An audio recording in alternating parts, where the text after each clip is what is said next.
Hello，大家好，歡迎大家嚟到 Venus 同埋 Cyrus 嘅婚禮，我係今日嘅司儀 Winnie，你哋好啊 ！Good afternoon, ladies and gentlemen. Welcome to the wedding ceremony of Venus and Cyrus. My name is Winnie.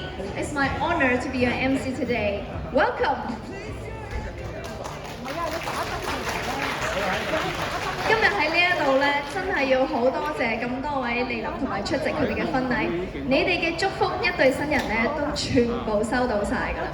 一對新人咧，佢哋係喺大學嘅時候相識嘅，喺做完呢一個學生會上莊嘅時候咧，就更加熟絡啦。我知道咧，今日一班莊員都有嚟到嘅，所以陣間大家見到阿 Venus 同 Cyrus 嘅時候咧，大家記得俾多啲掌聲、歡呼聲佢哋啊！咁然後咧，佢哋其實係一齊咧去咗做交流生啦。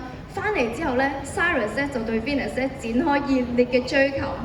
咁咧，佢哋原來發現都有共同嘅興趣嘅喎。佢哋好中意咧就係影相同埋去旅行，所以咧佢哋成日咧都捐窿捐罅咧，周圍去揾啲靚地方去影靚相嘅。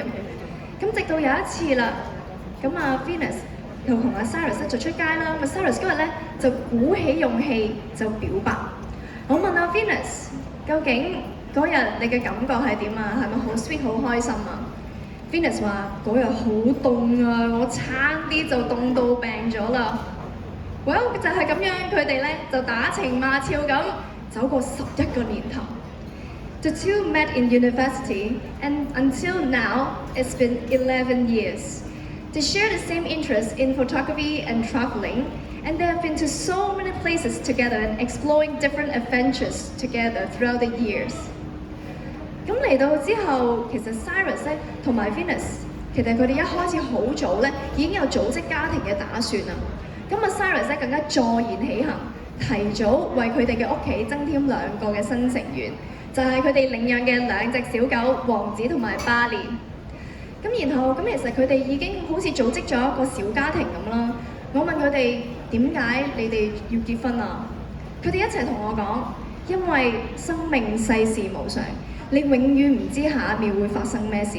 但係希望下一秒任何事情發生之前，你都會係我嘅合份另一半。所以佢哋今日邀請大家嚟到見證佢哋嘅婚禮。我相信無論以後佢哋遇到任何嘅事情啦，佢哋都會手牽手一齊走過生命中每個嘅大小事。So you never know what happened in the next minute, but Cyrus and Venus know that they want to be married. So we are being together today to celebrate their wedding ceremony. Let's welcome the couple. 我哋而家有請我哋今日嘅新娘子由爸爸帶住進場。